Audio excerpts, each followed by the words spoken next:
नमस्कार, आपके साथ मैं हूं योगेश राणा। मुकेश अंबानी मामले में सचिन वाजे ने अपना गुनाह कबूल कर लिया है। एनआईए ने उसका पूरा खेल खोल दिया है।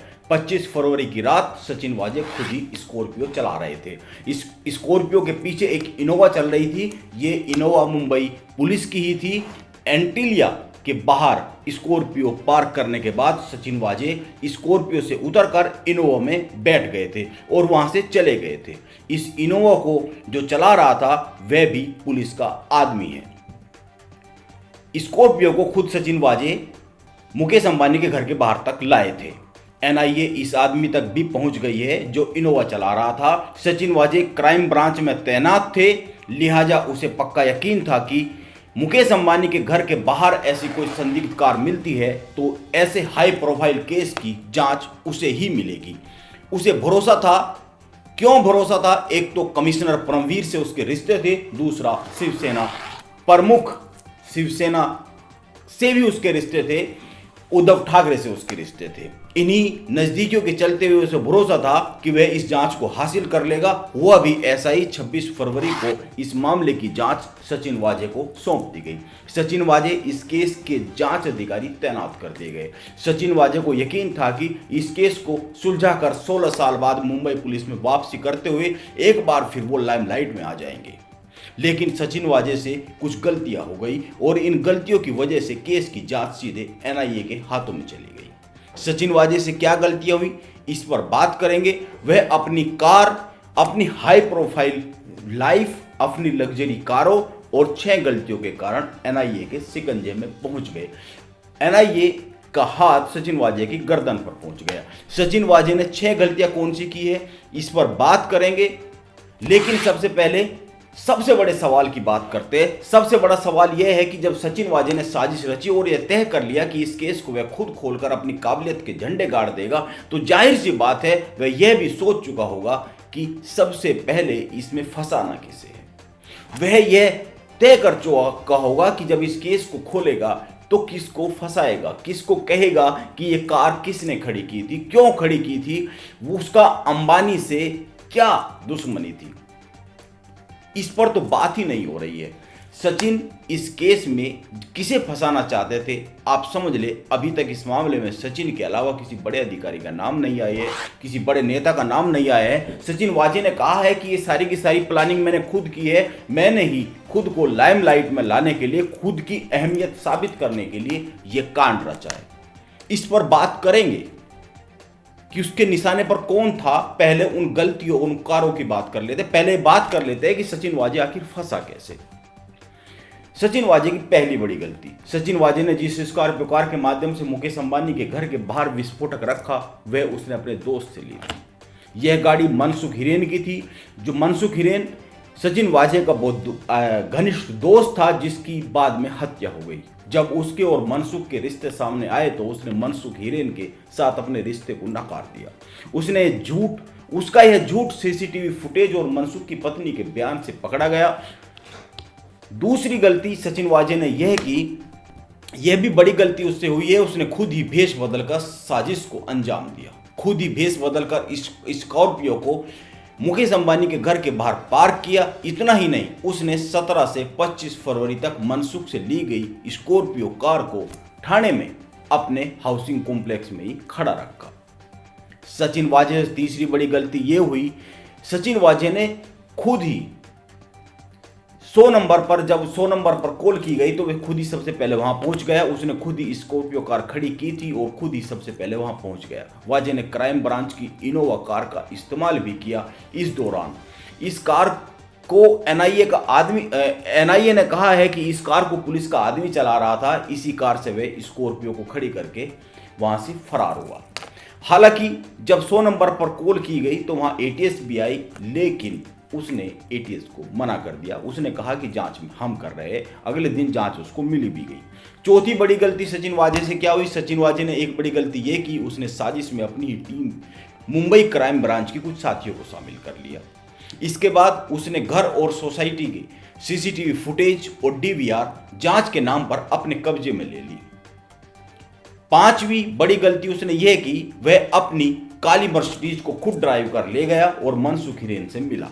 उसने इस साजिश में अपनी खुद की कार को इस्तेमाल कर लिया। यह कार सीसीटीवी फुटेज में पकड़ी गई और सड़क पर मनसुख से कार के भीतर उसकी 10 मिनट की जो मीटिंग हुई है, बैठक हुई है, वो बात हुई है, वो सामने आ गई।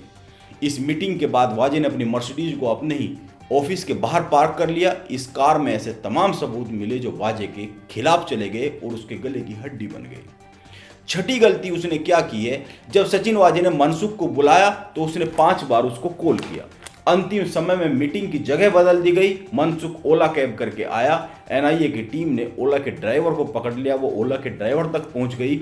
उसके बाद ड्राइवर के बयान के आधार पर जहां जहां मनसुख गया था और जहां वो उतरा था वहां की सीसीटीवी फुटेज चेक की गई और इसमें सचिन वाजे की कार पकड़ में आ गई। इससे साफ पता चलता है कि मनसुख से वाजे अपनी कार में 10 मिनट तक मिला, जबकि सचिन मनसुख से अपने रिश्ते को नकार चुका था।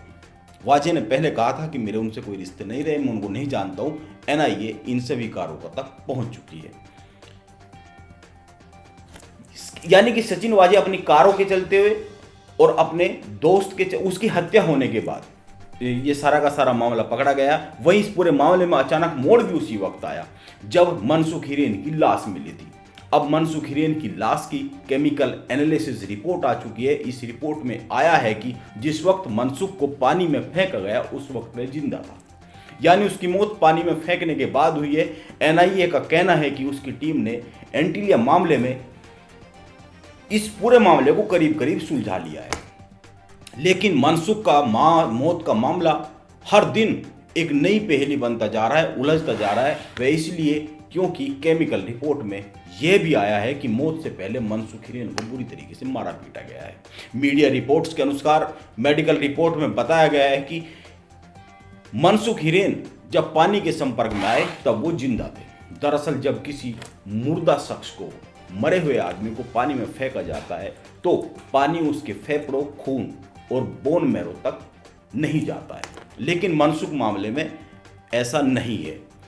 उसकी फेफड़े, बोन मैरो में जो पानी मिला है वो पानी उस पानी से मैच कर रहा है जिस पानी में उसकी लाश मिली है। मैं बता दूं कि मनसुख की लाश 5 मार्च की सुबह बंदरगाह के करीब मिली थी। लाश के साथ 5 रुमाल मिले थे। ये 5 रुमाल किसके हैं ये अभी तक पता नहीं चला है। वहां पर एक स्कॉर्प मिला था, यह भी किसका है ये भी अभी तक पता नहीं चला है।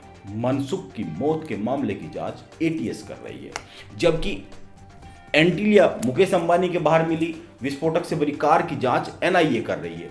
वैसे बीजेपी पहले से मांग करती रही है कि मनसुख की मौत की जांच भी एनआईए को दी जाए। वैसे कुछ खबरें आ भी रही है, कुछ सूत्र बता भी रहे हैं कि मनसुख की हत्या की जांच भी एनआईए ले सकती है, क्योंकि उसकी मौत का सीधा संबंध मुकेश अंबानी के घर के बाहर मिली विस्फोटक से भरी स्कॉर्पियो से है। अब चलते चलते सचिन वाजे के बारे में भी कुछ जान लीजिए। सचिन वाजे ने जिसने इतना बड़ा कांड कर दिया है उसके बारे में जानना जरूरी है। उसकी थोड़ी सी हम बातें बता देते हैं, उसके जीवन की थोड़ी सी हिस्ट्री बता देते हैं। आज सचिन वाजे की कहानी खत्म होते दिख रही है, लेकिन सचिन वाजे एक वक्त महाराष्ट्र की सबसे पावरफुल आदमी बाल ठाकरे के बेहद करीब हुआ करते थे। नौकरी से सस्पेंड होने के बाद वाजे को 2 बार 2005 और 2007 में फिर से पुलिस में लाने का प्रयास किया गया। यह खुद महाराष्ट्र के पूर्व सीएम फडणवीस ने मीडिया को बताया है। इसके बाद 2008 में सचिन ने शिवसेना ज्वाइन कर ली। सचिन वाजे 1990 में एक सब इंस्पेक्टर के रूप में महाराष्ट्र पुलिस में शामिल हुए थे। 63 से ज्यादा एनकाउंटर करने के बावजूद वाजे का पूरा कैरियर बेदाग रहा है। वाजे नेता और पत्रकारों के चहेते रहे हैं। सचिन वाजे एक लंबे समय तक मुंबई के एनकाउंटर स्पेशलिस्ट प्रदीप शर्मा के बेहद करीब रहे हैं। अब प्रदीप शर्मा के बारे में बताने की जरूरत नहीं है, सब ठीक चल रहा था, लेकिन एक केस ने सचिन वाजे की जिंदगी पूरी तरीके से बदल कर रख दी, या कह सकते हैं कि बर्बाद कर रख दी। यह मामला है ख्वाजा यूनिस की पुलिस हिरासत में मौत का मामला। 2 दिसंबर, आपको याद होगा, 2 दिसंबर 2002 को मुंबई के घाटकोपर रेलवे स्टेशन पर एक ब्लास्ट हुआ था। इसमें 2 लोगों की मौत हो गई थी, 50 से ज्यादा लोग घायल हुए थे। मुंबई पुलिस के तत्कालीन कमिश्नर एमएन सिंह ने वाजे को इस केस की जो जांच टीम थी उस जांच टीम में शामिल किया था। उन्होंने ख्वाजा यूनुस और 3 अन्य लोगों को इस मामले में गिरफ्तार किया था। उस टीम ने गिरफ्तार किया था जिसमें सचिन वाजे शामिल था।